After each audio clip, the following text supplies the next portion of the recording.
Êtes-vous las de lutter, épuisé, à force de chercher à comprendre ce que Dieu fait dans votre vie? Vous priez, vous criez, vous cherchez des réponses, mais vous ne trouvez que le silence. Et dans ce silence, l'angoisse grandit, l'esprit s'emballe et le cœur se serre sous le poids de questions apparemment sans réponse. Vous avez passé des nuits blanches à fixer le plafond, à ressasser les mêmes questions, à tenter de déchiffrer les signes, à essayer de comprendre pourquoi cette porte est restée close, pourquoi ce rêve ne s'est pas réalisé, pourquoi cette promesse n'a pas encore été tenue. Et plus vous réfléchissez, plus vous êtes perdu. Plus vous essayez de trouver une solution, plus le fardeau s'alourdit. Plus vous vous efforcez d'ouvrir des voies, plus les portes semblent se refermer sur vous. Peut-être en êtes-vous arrivé à ce point où vous avez tout essayé. Vous avez récité toutes les prières que vous connaissez. Vous avez jeûné pendant des jours. Vous avez demandé conseil à des personnes sages. Vous avez lu la Bible en quête d'un mot précis pour votre situation. Vous avez crié, vous avez pleuré, vous avez désespéré. Et pourtant, le silence persiste. Et dans ce silence assourdissant, le désespoir murmure des mensonges à votre oreille, vous disant que Dieu vous a peut-être oublié, que vous avez peut-être mal agi et que vous en subissez les conséquences, que vous n'êtes peut-être pas digne de recevoir sa bénédiction, que votre situation est peut-être l'exception qui confirme la règle, que Dieu n'interviendra pas, que vous êtes peut-être seul dans ce combat. Et si je vous disais que la réponse que vous cherchez ne viendra pas tant que vous vous obstinerez à la chercher? Et si je vous disais qu'il existe une simple phrase capable de transformer radicalement votre perspective dès aujourd'hui? Une phrase qui peut apporter la paix au milieu du chaos, le repos au milieu de la lutte et l'espoir au milieu de l'incertitude qui vous étouffe. Cette phrase est simple, mais elle recèle un pouvoir transformateur. Repose-toi, demain tu verras ce que tu ne peux pas voir aujourd'hui. Ce message n'est pas un simple mot de réconfort.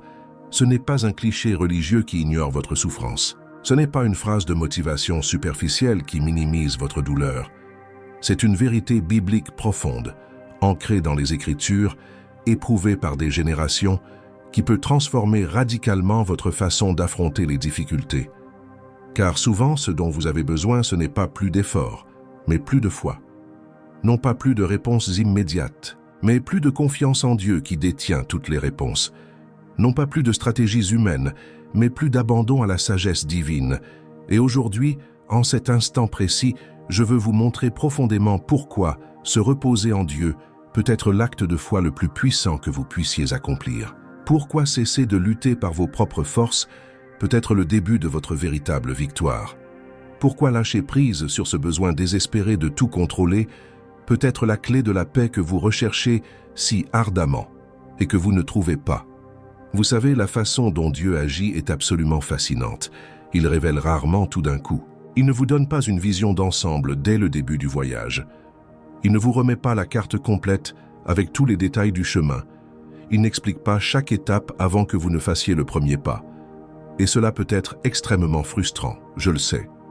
Vous voulez comprendre le sens de votre souffrance maintenant, à cet instant précis. Vous voulez savoir pourquoi vous traversez cette épreuve maintenant, sans avoir à attendre. Vous voulez voir le fruit de votre foi maintenant, comme preuve que vous ne perdez pas votre temps. Vous voulez être absolument certain que tout ira bien avant de faire le prochain pas dans l'inconnu. Mais Dieu n'agit pas ainsi. Il vous donne ce qu'il vous faut pour aujourd'hui. Il vous donne la lumière nécessaire pour le prochain pas, non pour les 1000 à venir. Il vous accorde sa grâce pour le moment présent, non pour tous les combats futurs. Il vous donne la force pour aujourd'hui, la sagesse pour maintenant, et de quoi subvenir à vos besoins à cet instant. Et souvent, il vous demande quelque chose qui semble impossible, avoir confiance en ce que vous ne voyez pas, croire en ce que vous ne comprenez pas, vous reposer sur ce que vous ne pouvez contrôler, avancer même quand tout est flou. Et il y a une raison profondément spirituelle à cela. Car si Dieu vous dévoilait tout d'un coup, chaque détail du chemin, chaque épreuve à venir, chaque victoire et chaque défaite, la foi véritable serait superflue. S'il révélait chaque motif, chaque dessein, chaque raison d'être de chaque circonstance, vous feriez confiance au plan révélé, et non à celui qui le conçoit de manière invisible. S'il expliquait chaque mystère, chaque question sans réponse, chaque situation confuse, vous vous fieriez à votre compréhension limitée. et non à sa sagesse infinie. Mais Dieu désire quelque chose d'infiniment plus profond qu'une simple obéissance mécanique et automatique. Il désire un abandon total de votre cœur. Il désire votre confiance inébranlable. Il désire une relation intime où vous trouvez la paix en lui, et pas seulement dans les bienfaits et les bénédictions qu'il peut vous accorder. La Bible regorge d'exemples éloquents. Prenons Joseph, l'un des personnages les plus fascinants et instructifs des Écritures. À 17 ans, il faisait des rêves de grandeur, des rêves saisissants où ses frères se prosternèrent devant lui, des rêves où il était exalté, honoré, placé à un poste d'autorité, des rêves qui semblaient venir directement de Dieu, empreints de la grâce divine. Il partageait ses rêves avec sa famille, peut-être avec une naïveté juvénile, peut-être avec un enthousiasme débordant. Mais que s'est-il passé après ces rêves merveilleux? Le contraire absolu de tout ce qu'il avait pu imaginer.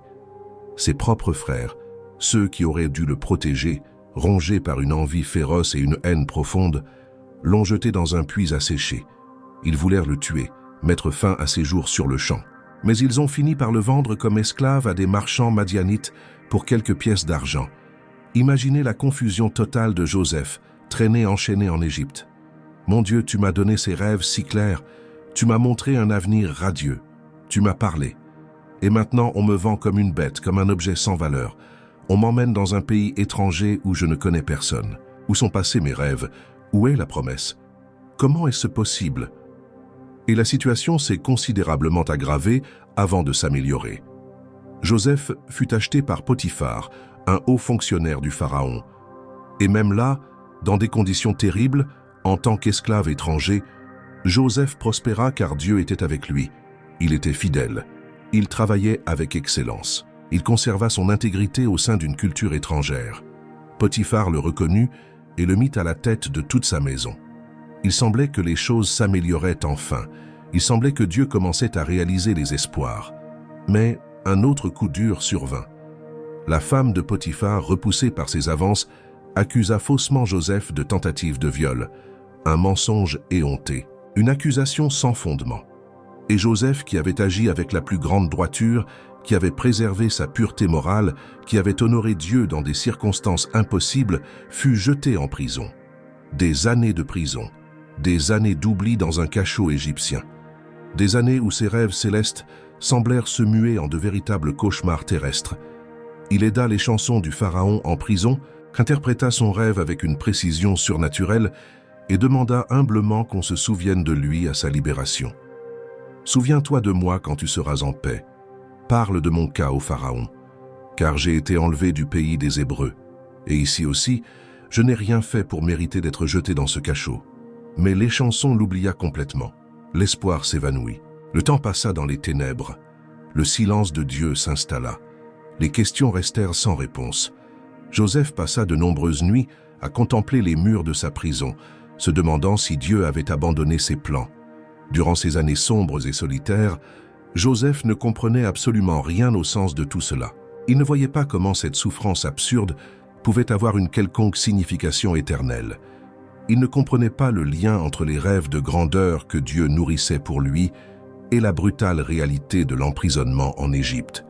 Il ne comprenait pas pourquoi Dieu lui permettait d'endurer tant d'injustices accumulées alors qu'il n'avait fait que tenter d'agir avec droiture. Mais Dieu œuvrait en secret. Dieu préparait le terrain pour quelque chose de grandiose. Dieu façonnait un leader capable de sauver des nations et non un simple jeune rêveur. Dieu développait un caractère profond et non de simples aptitudes superficielles. Dieu forgeait la sagesse par la souffrance et non un talent acquis par le privilège. Et lorsque le moment parfait arriva enfin, lorsque Pharaon fit ses rêves troublants de vaches grasses et maigres, d'épis de blé chargés et desséchés, lorsque les chansons se souvint enfin de Joseph après 2 longues années, tout s'emboîta parfaitement comme les pièces d'un puzzle divin. Joseph fut rapidement sorti de prison, rasé, habillé et conduit devant l'homme le plus puissant du monde. Il interpréta les rêves des 7 années d'abondance et des 7 années de famine avec une sagesse qui ne pouvait venir que de Dieu. Et il fut aussitôt nommé gouverneur d'Égypte, le 2e personnage le plus puissant du pays. Et il ne s'agissait pas seulement de position ou de pouvoir, il s'agissait d'une mission éternelle. car ces terribles années en Égypte, ces années d'esclavage et de captivité, ont enseigné à Joseph tout ce qu'il devait savoir pour gouverner une nation.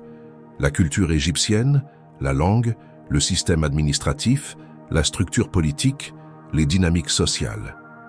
Tout ce qui semblait être de douloureux détours était en réalité une préparation essentielle.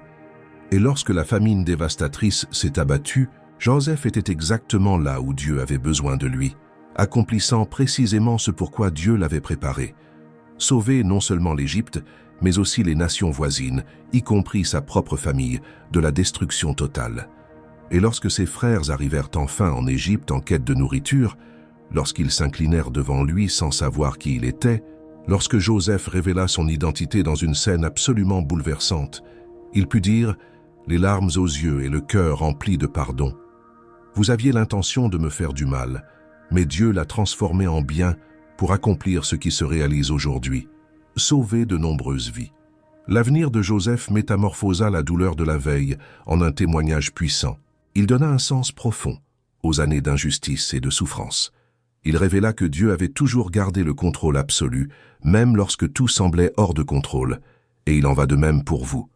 Considérons maintenant Moïse, un autre exemple frappant de la manière dont Dieu agit de façon mystérieuse. Il naquit à une époque terrible, où les jeunes garçons hébreux étaient systématiquement massacrés par le pharaon paranoïaque. Mais Dieu le préserva miraculeusement. Sa mère le cacha pendant 3 mois, puis le plaça dans un panier étanche et le déposa sur le Nil. La fille du pharaon le trouva et l'adopta. Il fut élevé au palais égyptien, bénéficiant d'une éducation des plus raffinées, de tous les privilèges imaginables, de toute la puissance et de l'influence du plus puissant empire de l'époque. Il ne manquait de rien. Mais à 40 ans, quelque chose changea radicalement en lui. Il vit un Égyptien maltraiter brutalement un Hébreu, et quelque chose s'éveilla en lui. Une identification à son peuple, un sens aigu de la justice, un désir de libération. Il regarda autour de lui, ne vit personne, et tua l'Égyptien dissimulant son corps dans le sable. Le lendemain, il tenta de s'interposer dans une dispute entre 2 Hébreux. L'un d'eux lui dit « Qui t'a nommé prince et juge? Veux-tu me tuer comme tu as tué l'Égyptien ?» Le secret avait été éventé. Moïse dut fuir pour sauver sa vie.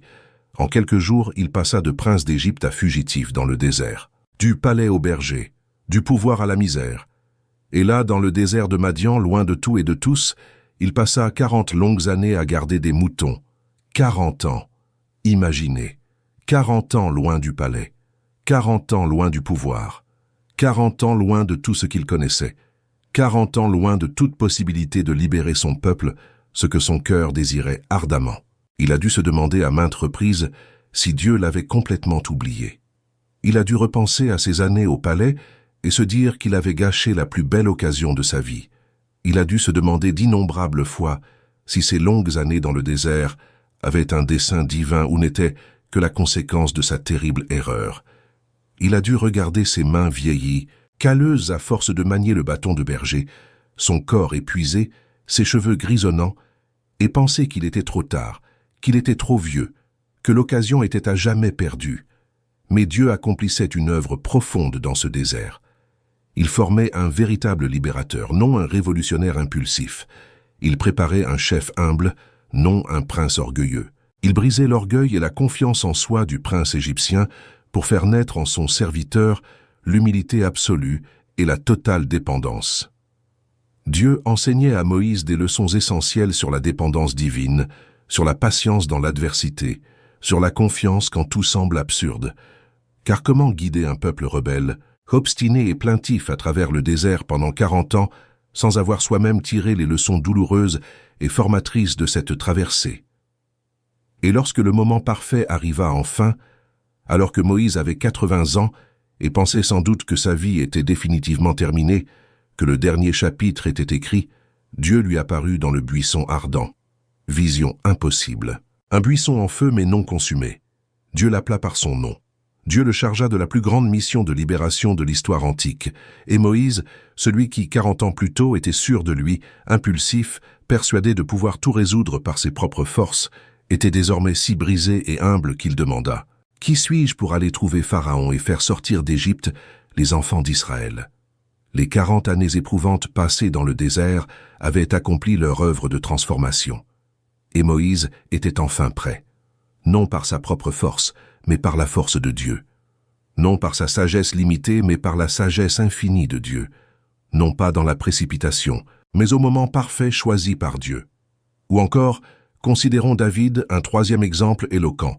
Oint roi, alors qu'il était encore très jeune, probablement adolescent, par le prophète Samuel lors d'une cérémonie familiale.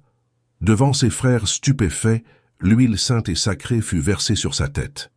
Dieu parlait clairement par la bouche du prophète « Voici le prochain roi d'Israël, je l'ai choisi, je l'ai oint, je l'établirai sur le trône. » Imaginez l'émotion intense, l'attente grandissante, l'exaltation indescriptible d'un jeune berger recevant une telle promesse divine.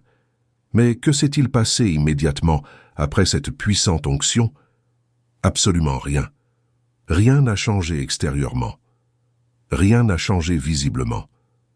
David est retourné au champ, a repris son travail de gardien des moutons de son père, s'est remis à la dure tâche solitaire et a retrouvé un anonymat complet comme si de rien n'était.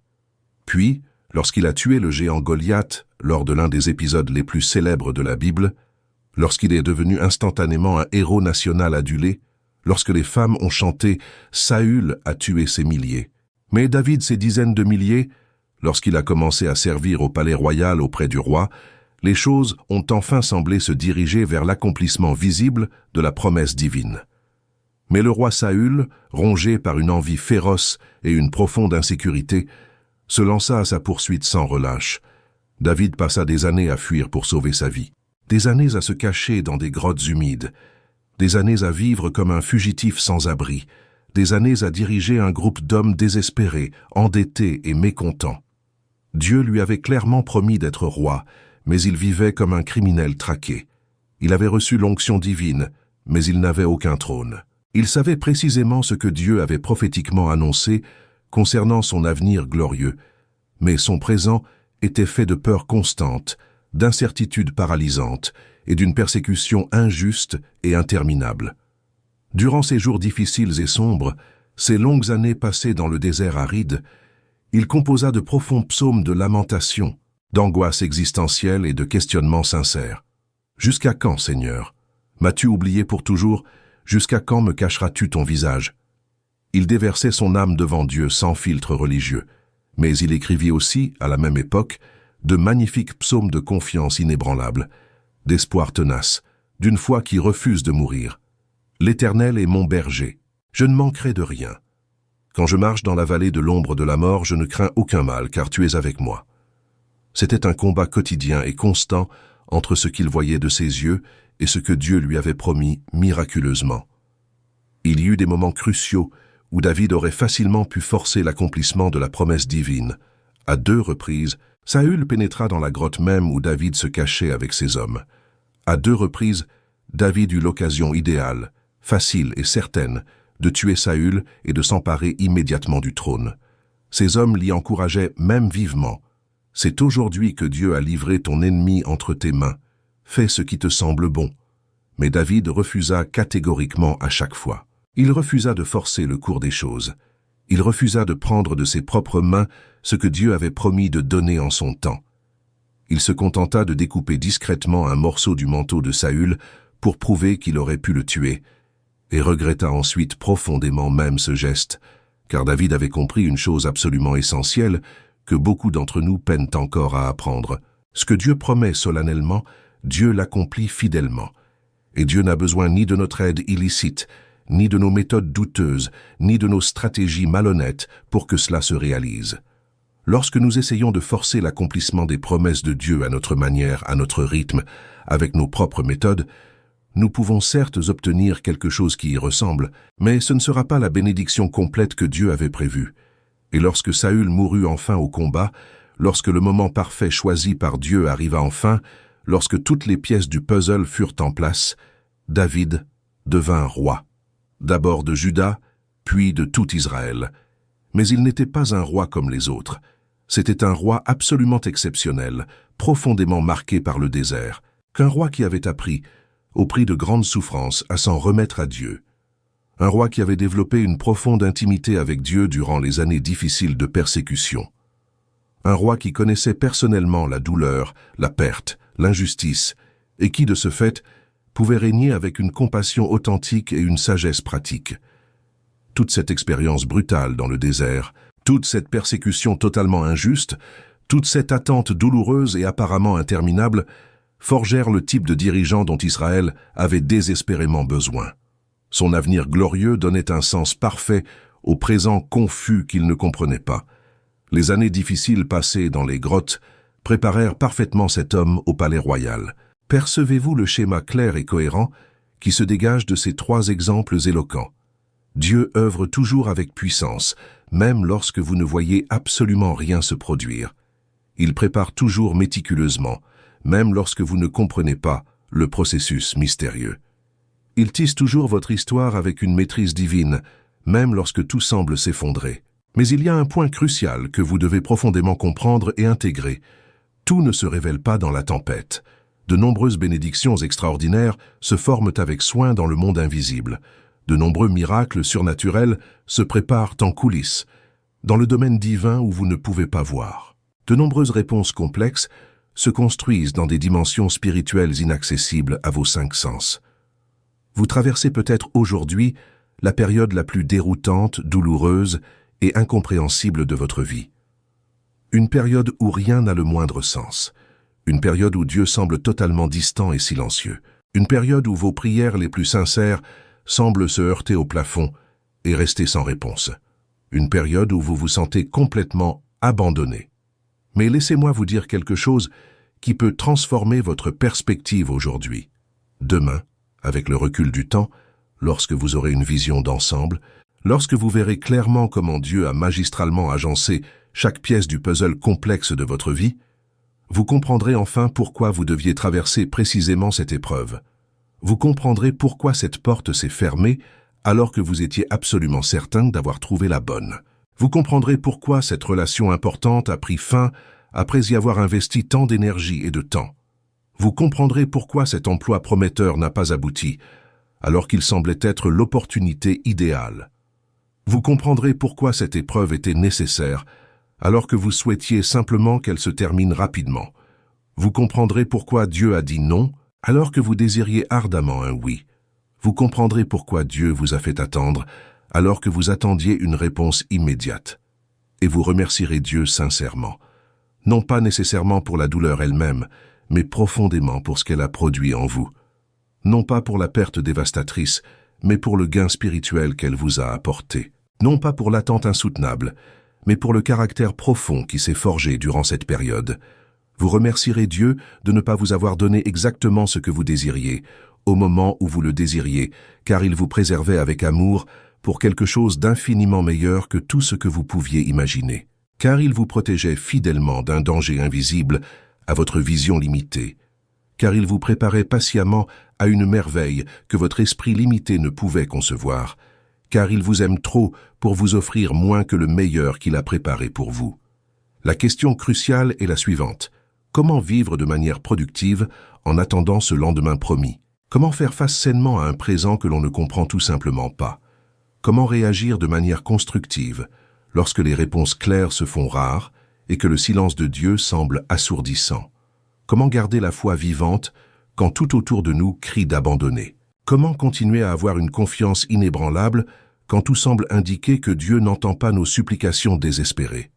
C'est précisément ici, dans ce lieu de tension entre promesse et réalité, que commence la partie la plus difficile, la plus contre-intuitive, mais aussi potentiellement la plus libératrice de tout le cheminement chrétien. C'est ici que votre véritable caractère est véritablement mis à l'épreuve. C'est ici que votre foi authentique est purifiée comme l'or précieux. Et c'est ici, dans ce lieu d'attente parfois inconfortable, que vous devez apprendre profondément à vous reposer en Dieu, à lui faire entièrement confiance, à vous soumettre à sa volonté parfaite. Et quand je parle de repos, je tiens à être parfaitement clair. Il ne s'agit pas de passivité, ni de rester les bras croisés sans rien faire. Il ne s'agit pas d'abandonner lâchement ou d'arrêter de prier. Il ne s'agit pas de se soumettre passivement à toute situation difficile et d'accepter tout ce qui est négatif. Je parle d'un repos spirituel profond et actif. Je parle d'une paix intérieure surnaturelle, qui ne dépend pas de circonstances extérieures favorables. Je parle de faire confiance à Dieu activement, au lieu de contrôler obsessionnellement chaque détail de sa vie. Je parle de s'abandonner à Dieu avec intelligence au lieu de forcer les portes. Je parle de lâcher prise avec foi au lieu de s'accrocher paralysé par la peur. Je parle de croire fermement que Dieu agit puissamment en coulisses, même sans preuve concrète, car il existe une différence absolument immense entre la foi persévérante et la foi obstinée. Il y a une nette différence entre une persévérance saine, fondée sur les Écritures, et une obstination charnelle destructrice. Il y a une différence fondamentale entre chercher Dieu humblement et tenter de le manipuler avec arrogance. La foi qui lutte sainement est celle qui prie avec ferveur et constance, jeûne avec diligence lorsque cela est approprié, recherche assidûment la présence de Dieu, intercède sans relâche pour les autres, obéit lorsque Dieu le commande clairement par sa parole ou par le Saint-Esprit, et se repose ensuite avec confiance sur la souveraineté absolue de Dieu sur toutes choses. Elle accomplit fidèlement sa part humaine et a pleinement confiance que Dieu accomplira la sienne au moment parfait qu'il est le seul à connaître. Elle sème avec soin la graine de l'obéissance et a la patience de croire que Dieu lui accordera la croissance surnaturelle en temps voulu. Elle fait courageusement le pas d'obéissance que Dieu lui demande et a la ferme conviction qu'il ouvrira miraculeusement le chemin à suivre. La foi qui force de manière destructive, en revanche, est celle qui tente violemment d'ouvrir des portes que Dieu a clairement fermées pour sa protection, qui essaie imprudemment d'accélérer le plan parfait de Dieu parce qu'elle est anxieuse et impatiente, qui s'obstine à faire en sorte que les choses se produisent à sa manière en utilisant des méthodes douteuses, voire malhonnêtes, qui n'accepte pas humblement le non protecteur de Dieu comme réponse et qui continue à frapper obstinément à une porte qu'il a manifestement fermée pour son plus grand bien. Et souvent, dans la mystérieuse providence divine, précisément au moment où l'on cesse de forcer les choses, où l'on lâche prise, Dieu commence à agir avec puissance et de façon surprenante. Quand on cesse enfin de vouloir contrôler chaque détail et chaque personne, Dieu, dans sa souveraineté, prend le contrôle absolu de la situation. Quand on cesse de lutter désespérément dans la tempête pour se sauver, Dieu apaise miraculeusement les flots déchaînés. Quand on cesse de s'efforcer anxieusement d'accomplir l'œuvre de Dieu avec ses propres forces limitées, Dieu commence à agir de manière insoupçonnée. Certaines portes ne s'ouvrent miraculeusement que lorsqu'on cesse humblement de les frapper par ses propres moyens. Certaines bénédictions ne se manifestent que lorsqu'on cesse de les poursuivre avec acharnement et qu'on se repose en Dieu. Les bonnes réponses n'apparaissent que lorsqu'on cesse de les chercher frénétiquement au mauvais endroit. Car ce que Dieu désire par-dessus tout, c'est que vous lui fassiez entièrement confiance, et non que vous vous appuyiez sur vos ingénieuses stratégies humaines. Dieu souhaite ardemment que vous dépendiez entièrement de lui, et non de vos forces humaines limitées. Dieu désire sincèrement que vous trouviez le repos complet en lui, et non en votre compréhension humaine imparfaite. Et lorsque vous aurez enfin assimilé cette leçon fondamentale d'abandon et de confiance, lorsque vous l'aurez véritablement intégrée dans votre cœur, tout commencera à changer radicalement dans votre vie. Et c'est précisément pourquoi je souhaite vous adresser une invitation spéciale maintenant, à cet instant précis. Si ce message vous touche profondément, si vous sentez sincèrement que Dieu vous parle directement à travers ces mots, si quelque chose de puissant en vous est touché et transformé en ce moment même, j'aimerais vous demander une chose importante. Laissez un commentaire maintenant avec le message « Paix en Christ ». Ne négligez pas cette étape. Il ne s'agit pas d'un simple commentaire anodin, d'une interaction numérique vide de sens. C'est bien plus que cela. C'est une déclaration de foi publique, une confession courageuse, une manière puissante de dire au monde numérique et au monde spirituel « Je choisis de me reposer en Dieu maintenant. Je choisis de faire entièrement confiance au Seigneur. Je choisis de croire fermement que Dieu est souverain, même lorsque je ne comprends absolument rien à ce qui se passe dans ma vie. » Et si vous n'êtes pas encore abonné à cette chaîne, abonnez-vous dès maintenant et activez les notifications. Car il ne s'agit pas simplement d'une communauté de personnes regardant occasionnellement des vidéos religieuses en ligne. Ce n'est pas un simple divertissement numérique religieux sans but précis, c'est bien plus profond. C'est une communauté de foi vivante, d'une espérance inébranlable, composée de personnes réelles qui parcourent le même chemin semé d'embûches que vous.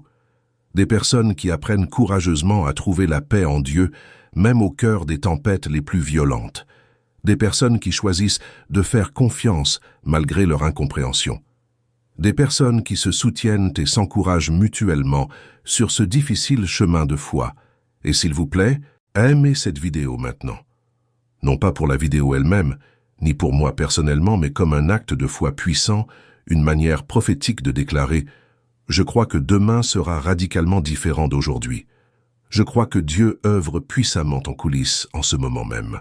Je crois que ce message touchera profondément la vie de quelqu'un qui a désespérément besoin de l'entendre aujourd'hui. » Lorsque vous aimez cette vidéo, lorsque vous la partagez généreusement sur vos réseaux sociaux, lorsque vous commentez sincèrement votre expérience, vous faites bien plus qu'interagir avec une vidéo sur Internet.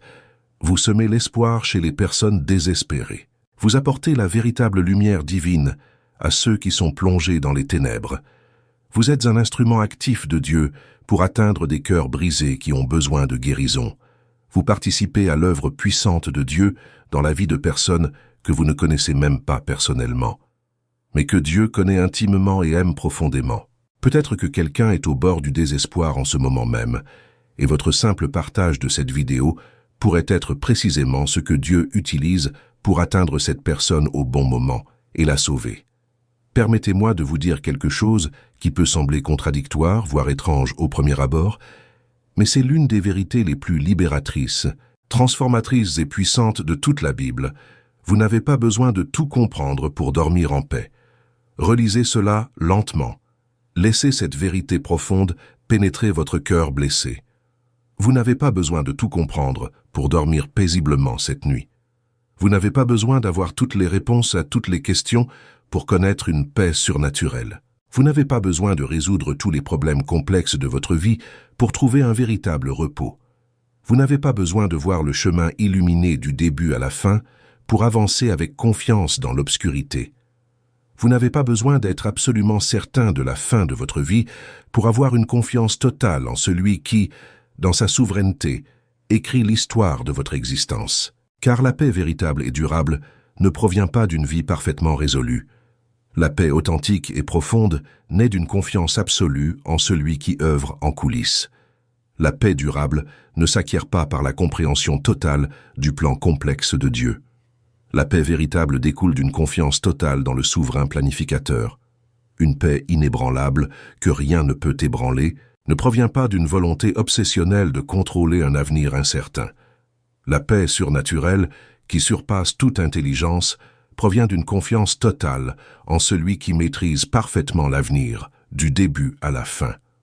La paix divine ne s'obtient pas en possédant toutes les pièces d'un puzzle complexe. La paix que le Christ offre provient de la confiance en celui qui perçoit clairement l'ensemble du tableau, du commencement à la fin de l'histoire. Le roi David l'a profondément compris à travers ses expériences brutales et formatrices. Berger, il a affronté des lions féroces, des ours sauvages et dangereux, des géants menaçants qui se moquaient de Dieu, de nombreuses armées qui voulaient l'anéantir, de douloureuses trahisons de proches et des persécutions injustes pendant des années. Il connaissait le danger de manière intime et personnelle. Il ressentait viscéralement la menace mortelle. Il connaissait intimement l'incertitude paralysante. Il n'était pas un rêveur naïf vivant confortablement dans une bulle protégée, loin de la dure réalité. C'était un guerrier expérimenté et éprouvé, un survivant résilient, un homme qui avait affronté la mort à plusieurs reprises et qui avait miraculeusement survécu par la grâce de Dieu. Mais dans le psaume 4:8, malgré tout cela, il fait une déclaration absolument incroyable.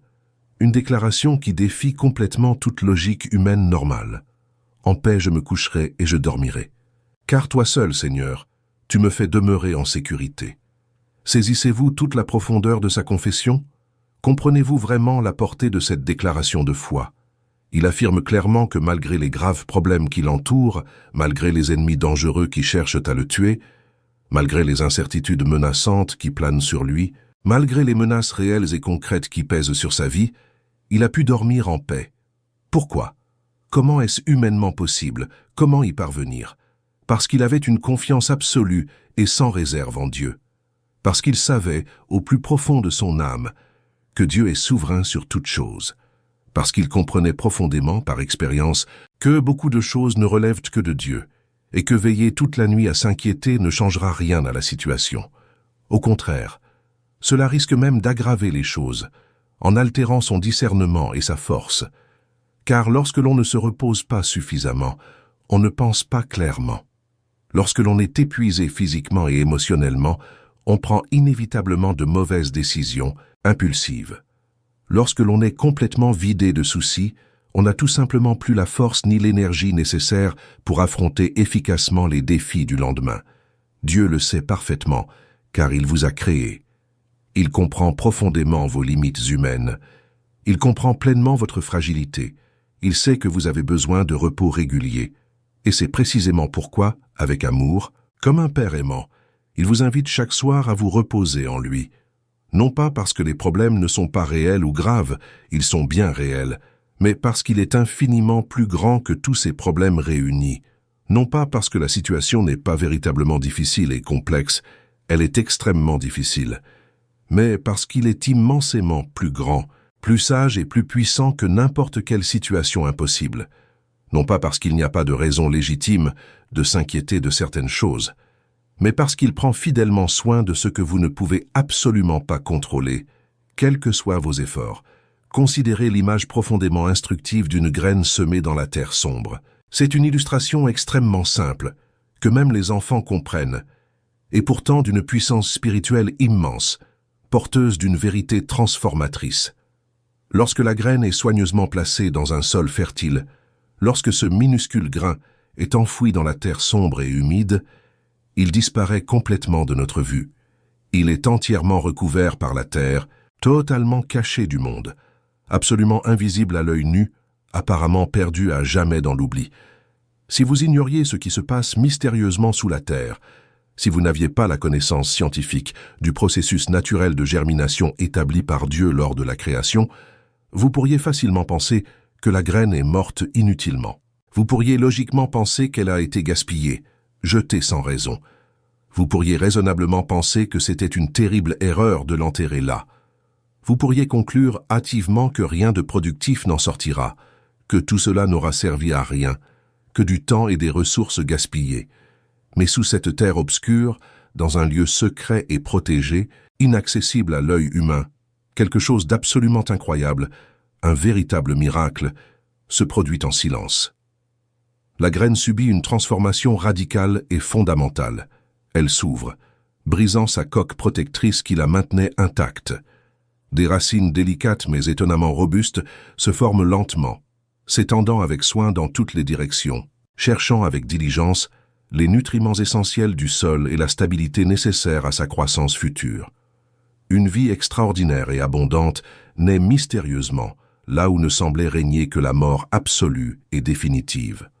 Une force impressionnante et durable se développe patiemment, là où ne paraissait régner qu'une fragilité extrême et passagère.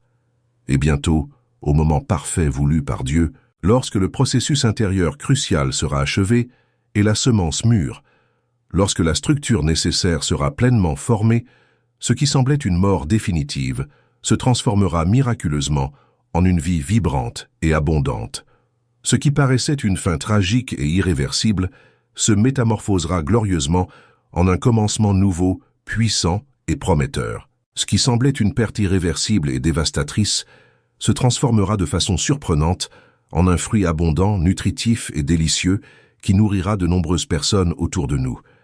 Mais tout cela, toute cette transformation miraculeuse, n'est possible que parce que la graine repose patiemment dans l'obscurité de la terre. Elle ne lutte pas désespérément pour émerger prématurément, avant l'heure. Elle ne force pas anxieusement le processus naturel de croissance, cherchant à l'accélérer. Elle ne désespère pas inutilement dans cette obscurité temporaire et nécessaire. Elle a simplement une confiance profonde. Ce qui doit se produire en elle se produit parfaitement, au moment opportun, même si elle ne perçoit aucun changement extérieur. Elle s'abandonne entièrement au merveilleux processus naturel que Dieu a sagement établi lors de la création. Elle repose paisiblement dans le temps parfait de la germination biologique et d'une croissance saine et organique. Et ce même principe, sans exception, s'applique directement à votre vie spirituelle d'une manière profonde que vous n'avez peut-être jamais consciemment envisagée, ni avec laquelle vous ne vous êtes jamais connecté auparavant. Il y a des moments extrêmement douloureux où vous vous sentez exactement comme cette graine enfouie.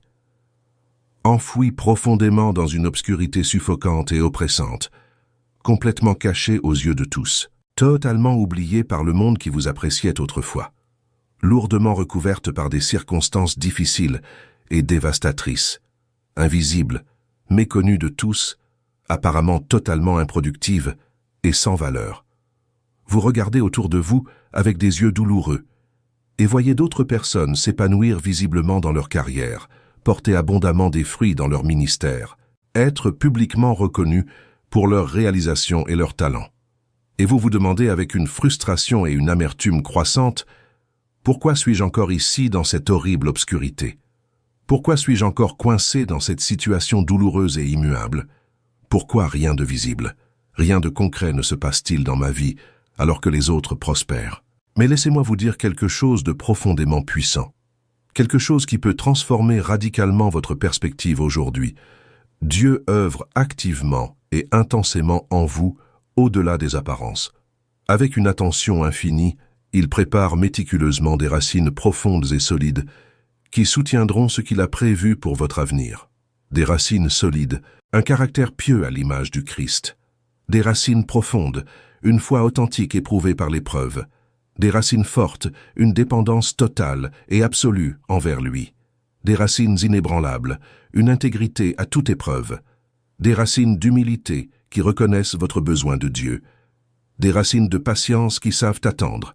Des racines de persévérance qui ne renoncent jamais. Car tout arbre qui pousse trop vite, sans racines suffisamment profondes et développées, finira inévitablement par tomber, abattu par la première tempête. Tout ministère bâti à la hâte, sans fondement solide de caractère, sans la préparation divine, s'effondrera tragiquement et de façon spectaculaire sous la pression et la persécution. Tout succès superficiel, sans un véritable caractère chrétien, sans intégrité ni confiance en Dieu, mènera inévitablement à la ruine morale, à la disgrâce publique et à l'échec spirituel.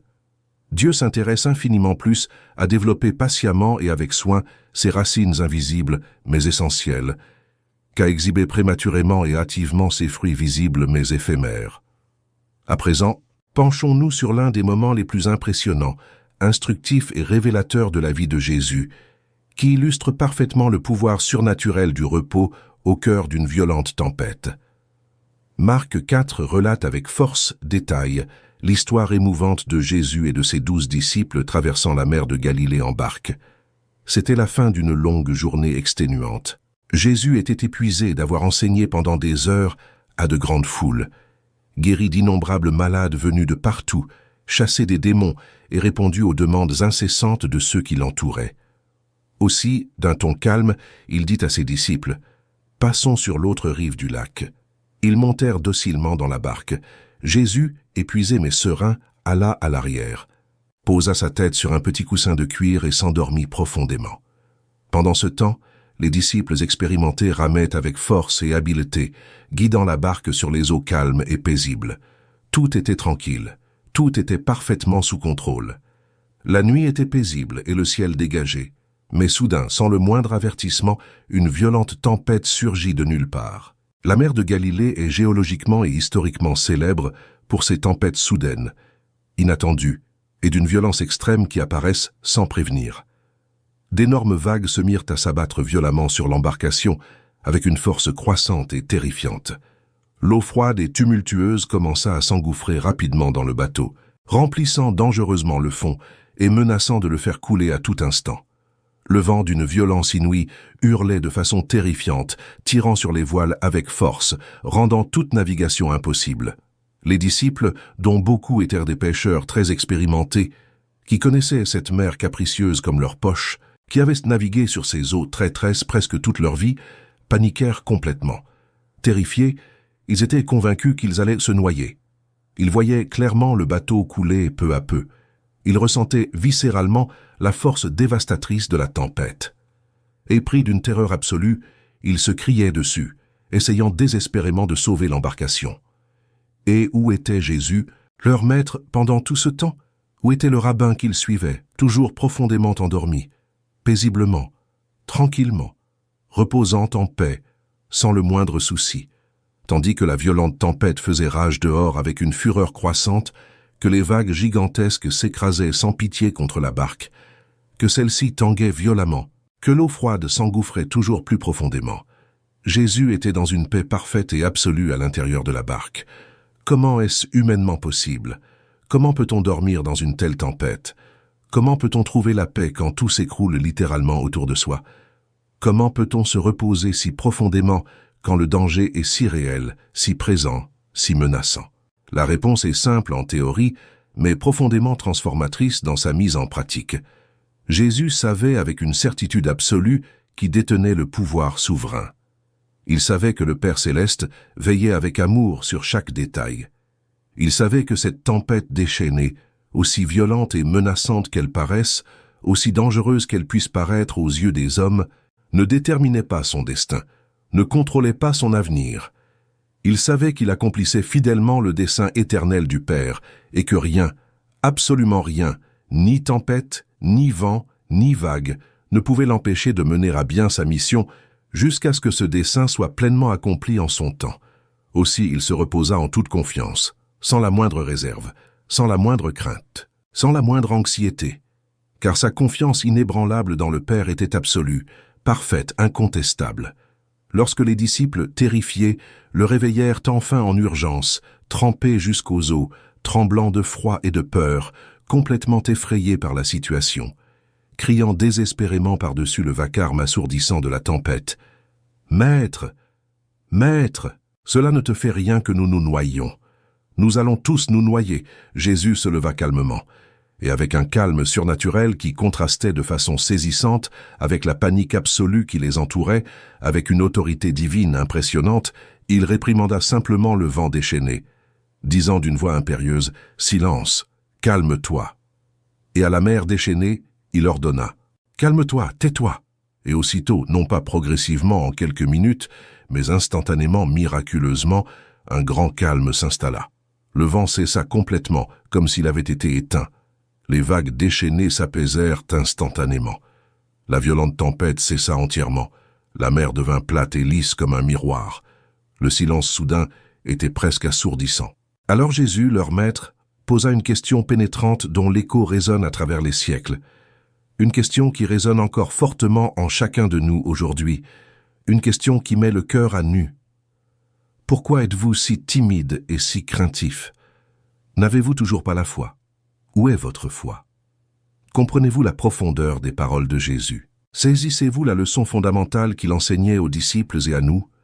Il affirmait clairement que leur manque de paix n'était pas dû fondamentalement à la tempête elle-même, aussi réelle et dangereuse fût-elle.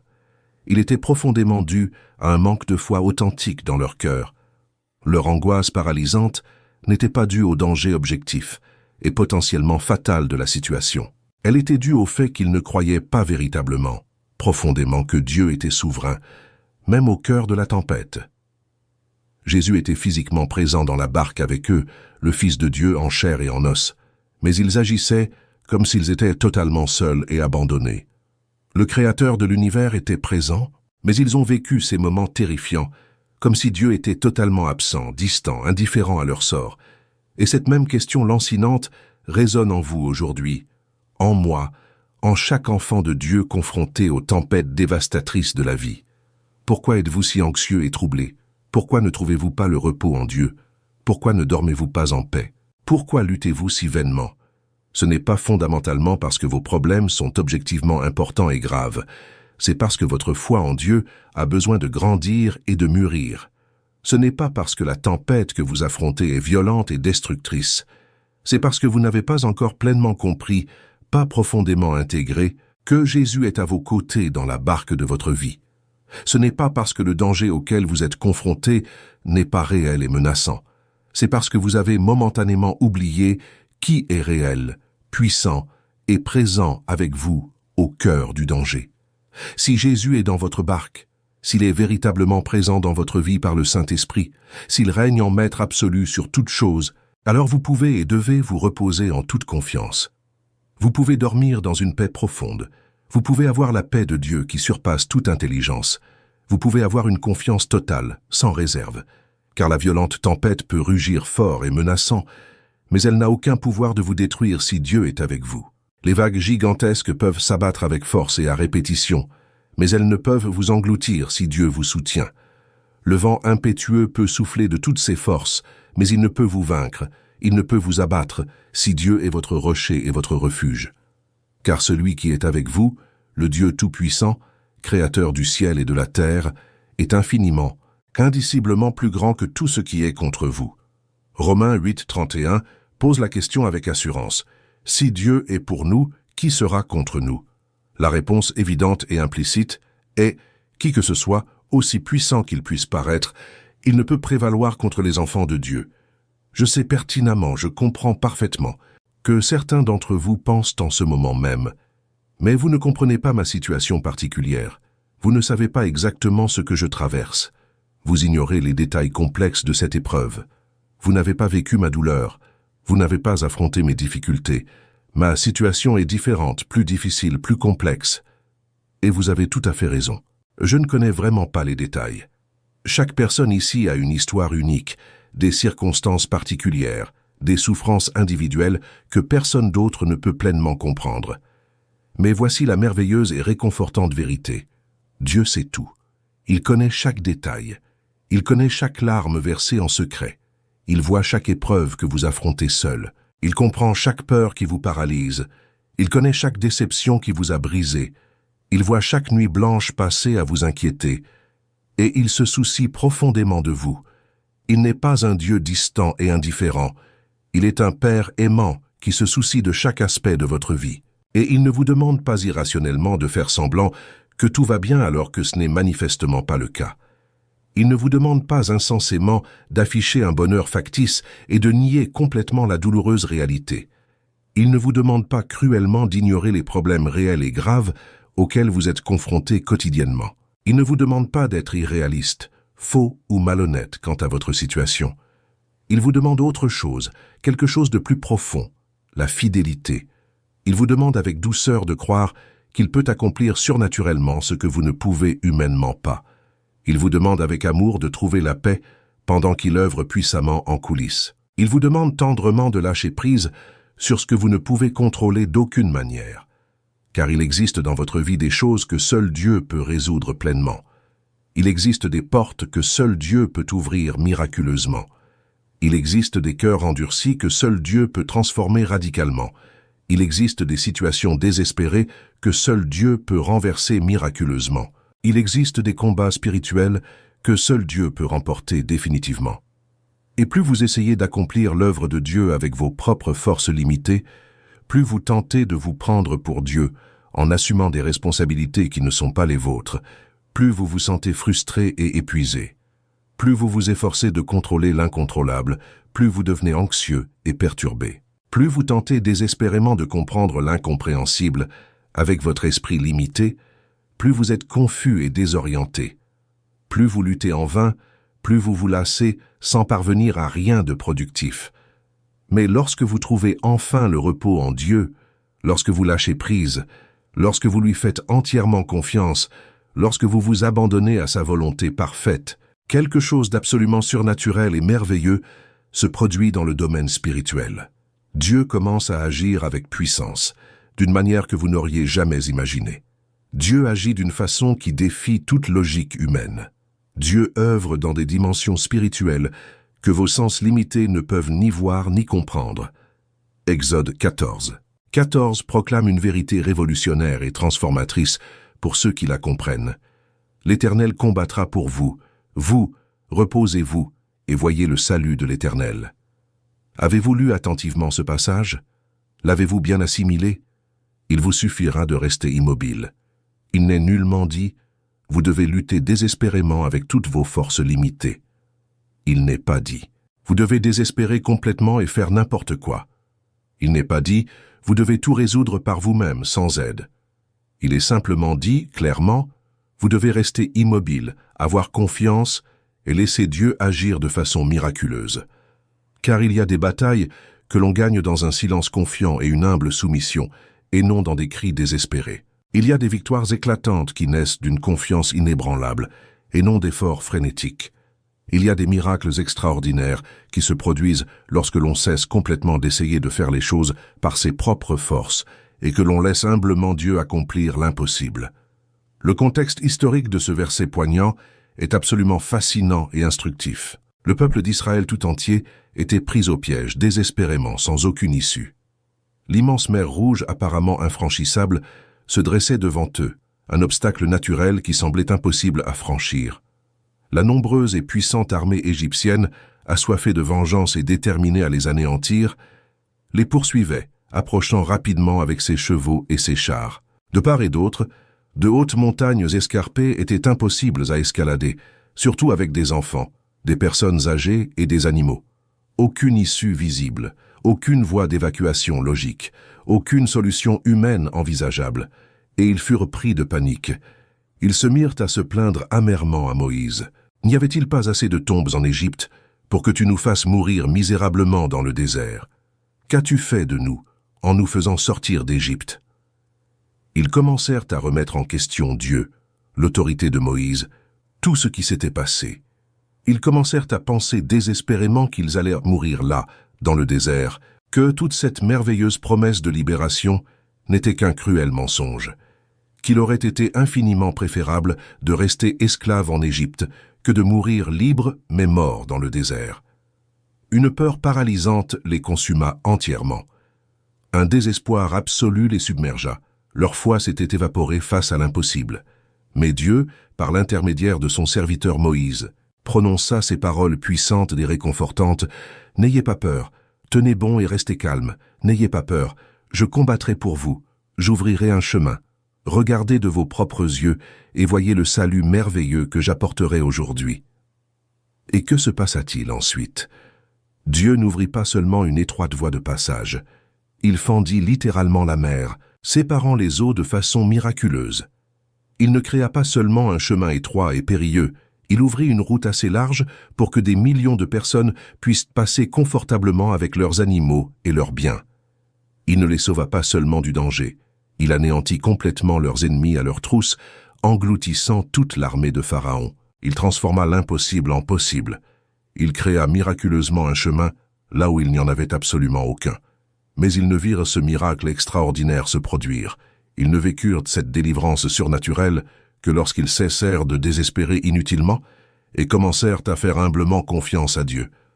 Le même principe peut et va s'appliquer à vous si vous avez confiance. Le même Dieu qui a séparé la mer Rouge peut ouvrir des chemins apparemment impossibles dans votre vie.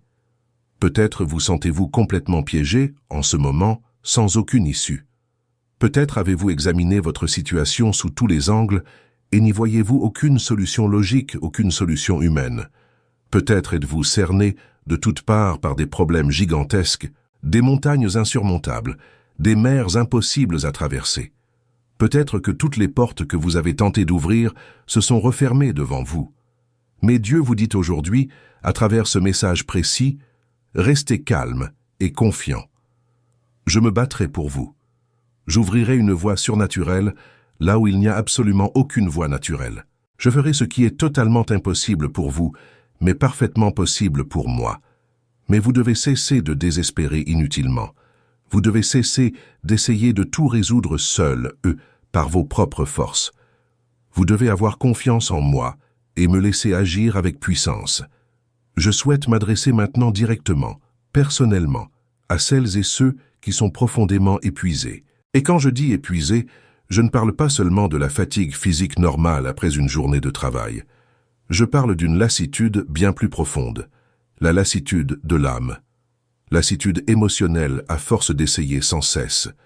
Lassitude mentale à force d'attendre sans voir de résultat.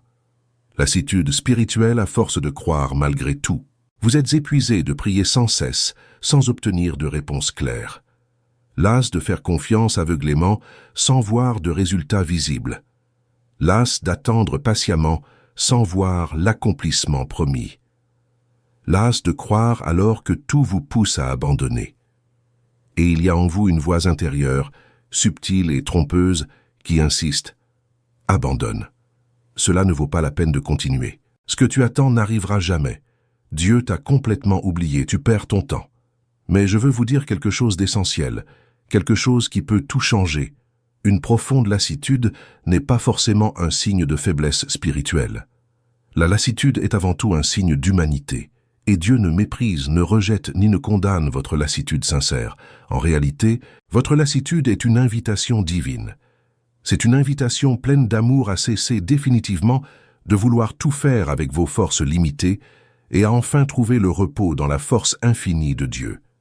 Dans Matthieu 11, 28-30, Jésus a dit l'une des choses les plus belles et les plus réconfortantes de tout l'Évangile. « Venez à moi, vous tous qui êtes fatigués et chargés, et je vous donnerai du repos. Prenez mon joug sur vous, et recevez mes instructions, car je suis doux et humble de cœur, et vous trouverez du repos pour vos âmes. Car mon joug est facile à porter, et mon fardeau léger. » Sais-tu la profondeur et la beauté des paroles de Jésus? Comprends-tu la portée de cette invitation? Il affirme clairement que la lassitude profonde ne doit pas être supportée seule et en silence. Il dit que tu n'as pas à continuer de lutter seul, avec tes propres forces insuffisantes. Il offre quelque chose de merveilleux, un véritable soulagement. Il offre un repos véritable, pas seulement un repos physique, pas seulement une nuit de sommeil, mais un repos bien plus profond pour ton âme épuisée. Un repos libéré de l'anxiété constante, un repos libéré de l'inquiétude paralysante, un repos libéré de la peur oppressante, un repos libéré de l'incertitude angoissante. Et ce repos libérateur ne provient pas de la résolution miraculeuse de tous vos problèmes. Ce repos profond naît d'une relation intime avec Jésus, d'une confiance absolue en lui, d'un abandon total à sa volonté. Jésus ne dit pas « réglez tout d'abord, puis reposez-vous en paix ». Il dit exactement le contraire. Venez tel que vous êtes, fatigués, accablés, épuisés, et je vous donnerai le repos maintenant. L'invitation empreinte d'amour est de venir exactement comme vous êtes en cet instant, et non tel que vous pensez devoir être. L'invitation est de se reposer maintenant, et non après que tout soit parfaitement résolu. L'invitation est de trouver la paix aujourd'hui, et non demain, une fois les réponses arrivées. Et je sais qu'une partie de vous résiste fortement. Une partie de vous dit « mais je dois agir de toute urgence, je ne peux pas rester les bras croisés, je dois agir maintenant. Je dois régler ce problème rapidement.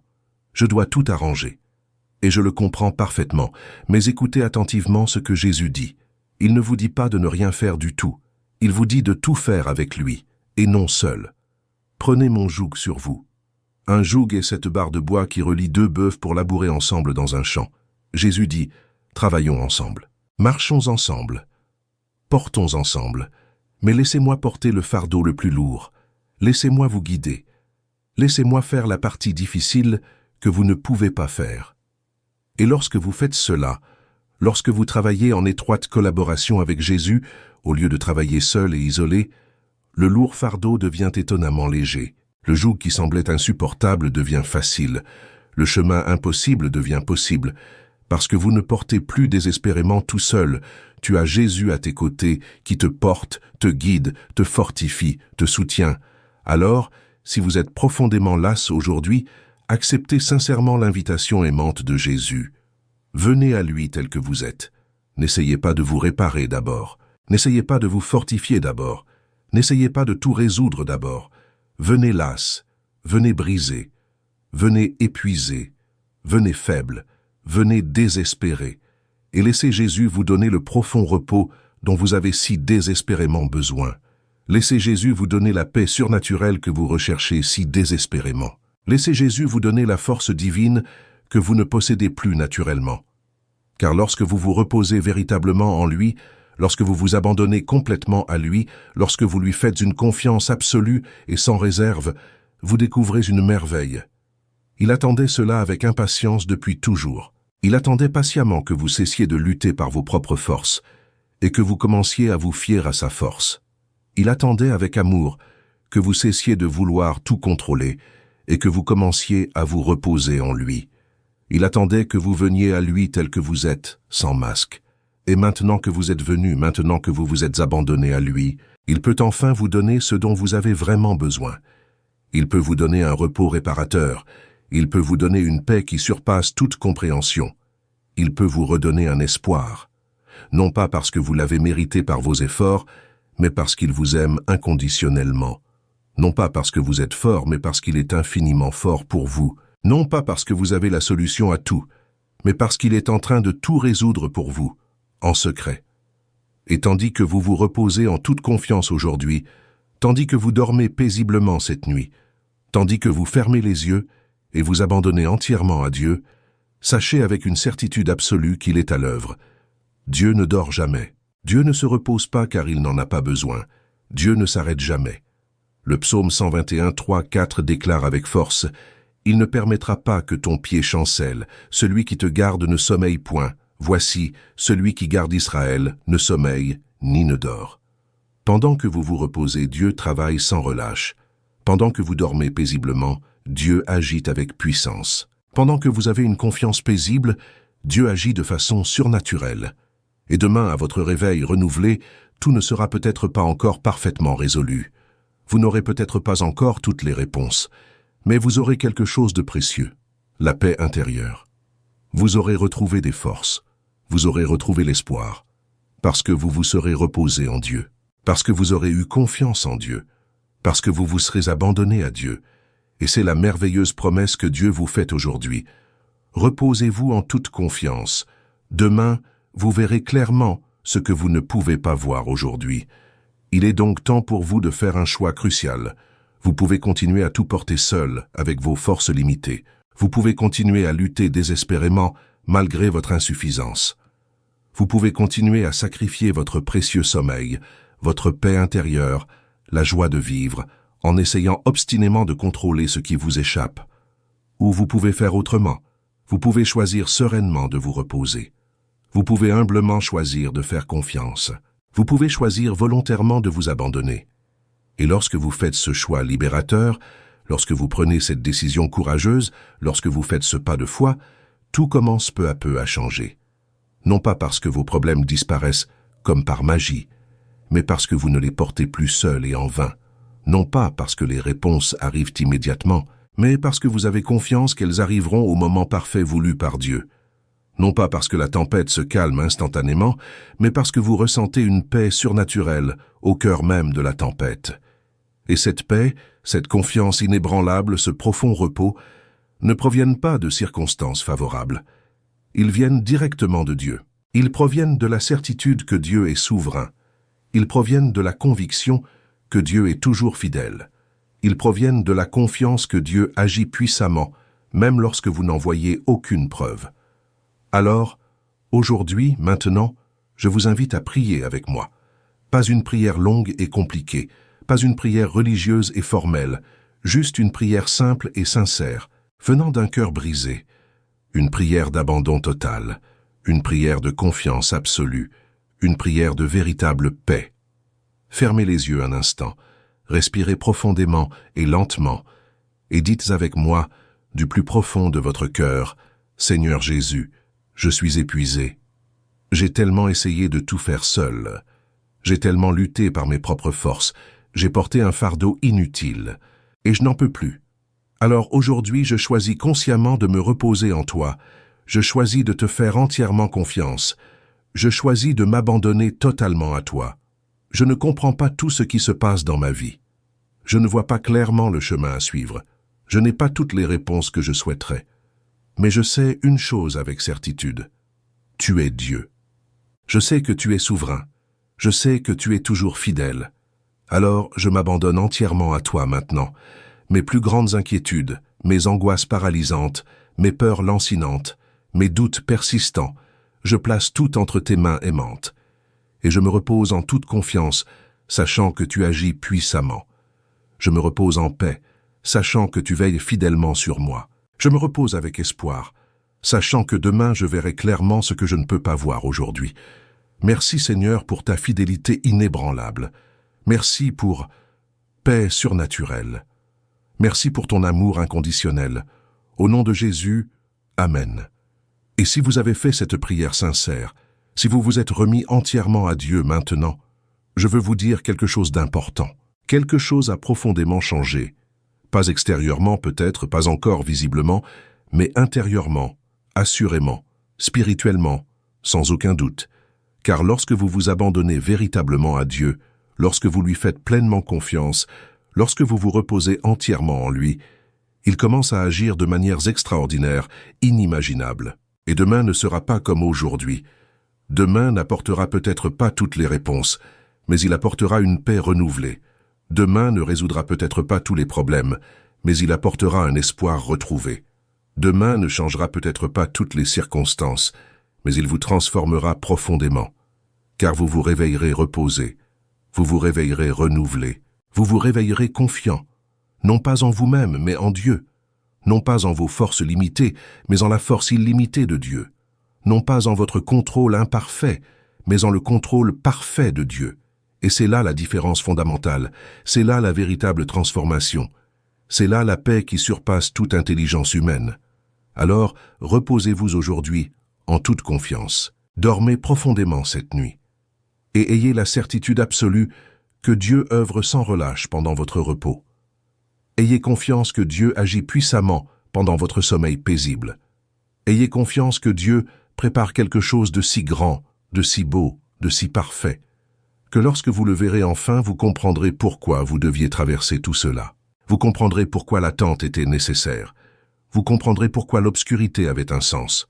Et vous vous retournerez sur votre parcours et vous verrez l'incroyable fidélité de Dieu à chaque étape. Avant de terminer, je voudrais vous adresser un dernier appel. Si ce message a profondément touché votre cœur, si vous avez ressenti la puissante présence de Dieu en le regardant ou en le lisant, si vous avez décidé de trouver le repos et de lui faire confiance, je vous invite à le manifester. Allez maintenant dans les commentaires et écrivez « Paix en Christ ». Ce n'est pas un simple commentaire, c'est une forte déclaration de foi. C'est une façon de dire publiquement « Je choisis la paix de Dieu. Je choisis de me reposer en lui. Je choisis de lui faire entièrement confiance. » Et lorsque vous faites cela, lorsque vous le déclarez publiquement, vous prophétisez sur votre propre vie. Vous manifestez votre foi dans le domaine spirituel. Vous ouvrez la voie à l'action puissante de Dieu. Et ce n'est pas tout. Partagez ce contenu avec une personne qui a besoin d'entendre ce message. Partagez-le avec cette personne qui souffre en silence. Partagez-le avec cet ami très anxieux. Partagez-le avec ce membre de votre famille qui a perdu tout espoir.